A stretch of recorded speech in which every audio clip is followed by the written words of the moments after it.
अब्दुल्ला का प्रहार। इंसानियत का नाम, रोहिंग्या को क्यों सलाम।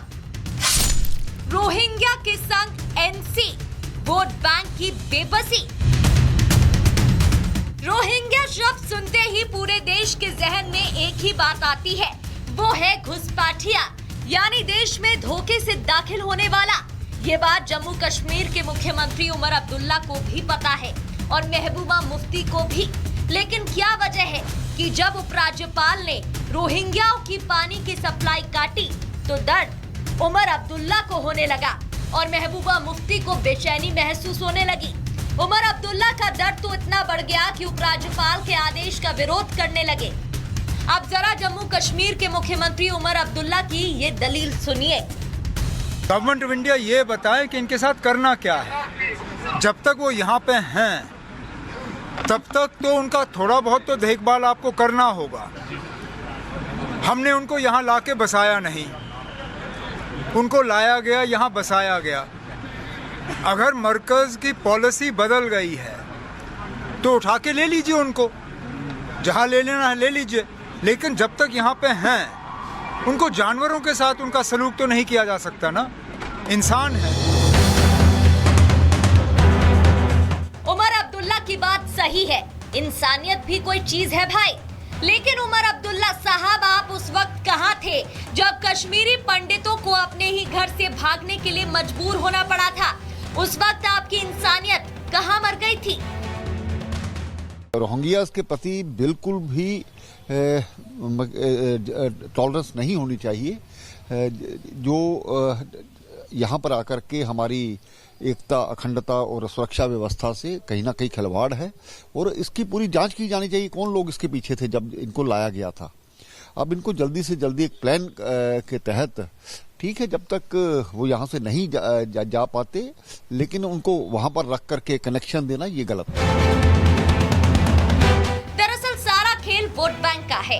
जम्मू कश्मीर में करीब 2 लाख रोहिंग्या हैं। अब्दुल्ला सरकार और मुफ्ती सरकार के वक्त रोहिंग्याओं को वो हर सुविधा मुहैया कराई गई जो एक आम शहरी का हक होता है, वो भी तब जब देश में घुसपैठियों के लिए कड़े कानून हैं। ऐसे में जब उपराज्यपाल ने रोहिंग्याओं को दिए गए सुविधाओं पर ब्रेक लगाने के आदेश दिए तो दोनों ही पार्टियों को मिर्ची लग गई और जब उनसे सवाल पूछे जाने लगे तो गेंद केंद्र सरकार के पाले में डाल दी।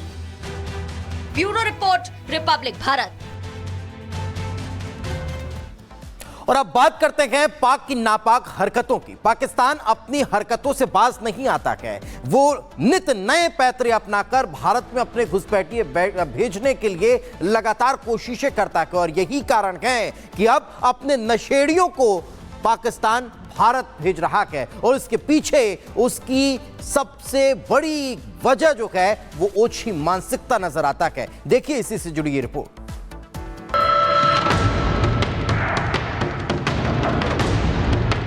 नापाक साजिश डिकोड,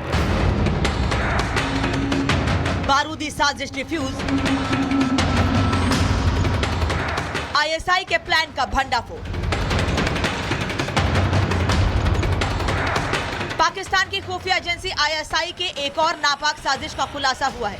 सुरक्षा एजेंसियों ने दावा किया है कि भारत में घुसपैठ की तमाम कोशिशों में लगातार नाकाम होने के चलते अब पाकिस्तान की खुफिया एजेंसी नशे के आदी और मानसिक रूप से कमजोर लोगों को भारत में घुसपैठ करा रही है और वो उनके जरिए भारतीय जेलों में बंद कट्टर आतंकियों तक नापाक संदेश भेज रही है। नहीं सुधर रहा आतंकिस्तान, पाकिस्तान की नई साजिश का खुलासा। नशेड़ियों को भारत भेज रहा पाकिस्तान। खुल गया आईएसआई की साजिश का पन्ना। नशेड़ियों को बनाया आईएसआई का डाकिया। नशेड़ियों के भरोसे पीएम शहबाज। दरअसल अभी कुछ दिनों पहले ही सुरक्षा अधिकारियों ने जांच के दौरान पाया कि हाल के दिनों में भारतीय सीमा के पास कई ऐसे नशेड़ियों और पागलों जैसे बर्ताव करने वाले लोग पाए गए हैं जिन्हें गिरफ्तार करके जम्मू, पंजाब और राजस्थान की जेलों में भेजा गया है। जिसके बाद अब सुरक्षा एजेंसियों ने शक के आधार पर गिरफ्तार कर जेल भेजे गए लोगों से पूछताछ की तो ये सामने आया कि गिरफ्तार किए गए नशेड़ी दरअसल पाकिस्तान की खुफिया एजेंसी आईएसआई के मैसेंजर हैं, जिन्हें पाकिस्तानी खुफिया एजेंसी के अधिकारियों ने जेल में बंद आतंकियों तक अहम संदेश पहुंचाने के लिए घुसपैठ कराया था।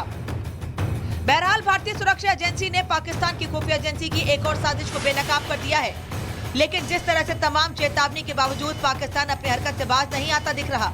ये तय है कि आज नहीं तो कल भारत को इन नापाक हरकतों का सीधा जवाब देना होगा। Bureau report, Republic Bharat.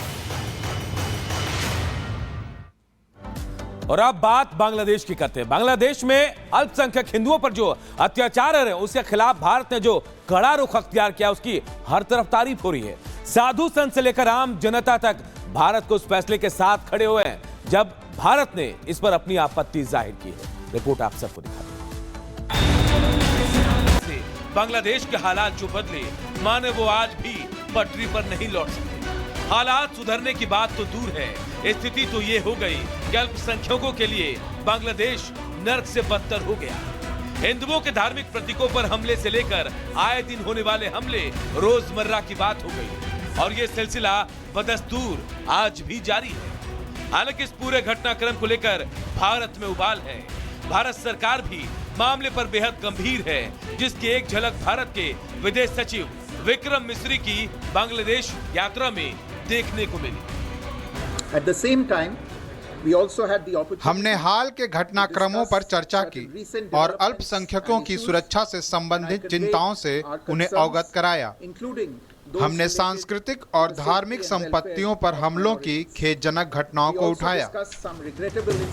Bangladesh में हिंदुओं पर हो रहे अत्याचार को लेकर भारत सरकार की मुखर प्रतिक्रिया की हर तरफ तारीफ हो रही है।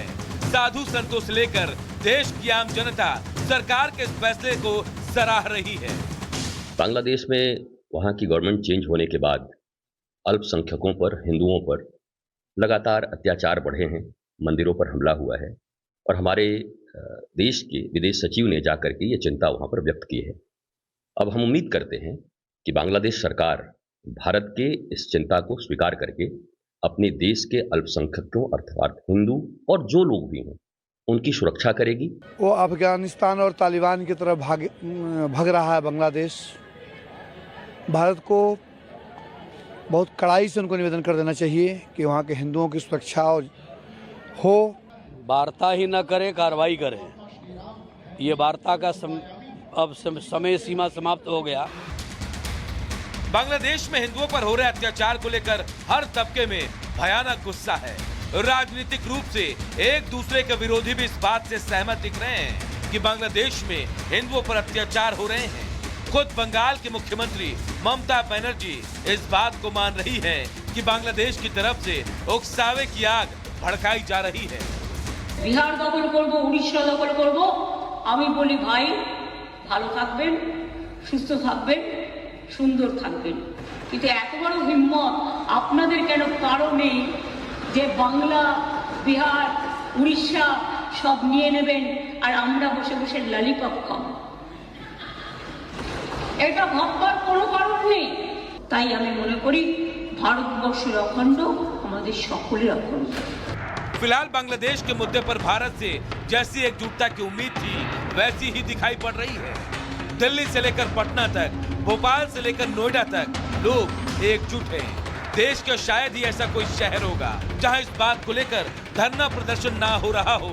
और आज लखनऊ में एक बड़ा प्रदर्शन होने वाला है जहां देश भर से हिंदू संगठन के लोग शामिल होंगे। इन विरोध प्रदर्शनों का नतीजा है कि बांग्लादेश सरकार बैकफुट पर है। उसे लगने लगा है कि अगर ऐसा ही लंबे समय तक चलता रहा तो भारत से उसके व्यापारिक संबंध खराब हो सकते हैं। मतलब पहले से ही खस्ताहाल आर्थिक स्थिति से जूझ रहे बांग्लादेश का और भी बुरा हाल हो सकता है। Bureau report, Republic Bharat. और अब बात राजस्थान के दौसा की करते हैं, जहां एक 5 साल का मासूम बच्चा बोरवेल के गड्ढे में जा गिरा, जिसके बाद से ही प्रशासनिक अमला रेस्क्यू ऑपरेशन में जुटा हुआ है। लेकिन आशंका जताई जा रही है कि इस रेस्क्यू ऑपरेशन में वक्त लग सकता है, क्योंकि यह बच्चा लगभग 150 फीट की गहराई में फंसा हुआ है। और अब लोग दुआ कर रहे हैं कि जल्द से जल्द आर्यन को बाहर निकाला जाए। देखिए रिपोर्ट।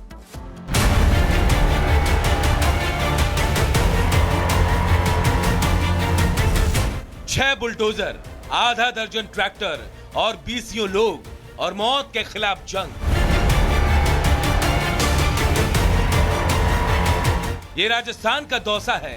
यहाँ एक बच्चे की जान पर बनाई है, वो भी जमीन से करीब 150 फीट नीचे, जिसे बचाने के लिए अब ताबड़तोड़ एक्शन हो रहा है।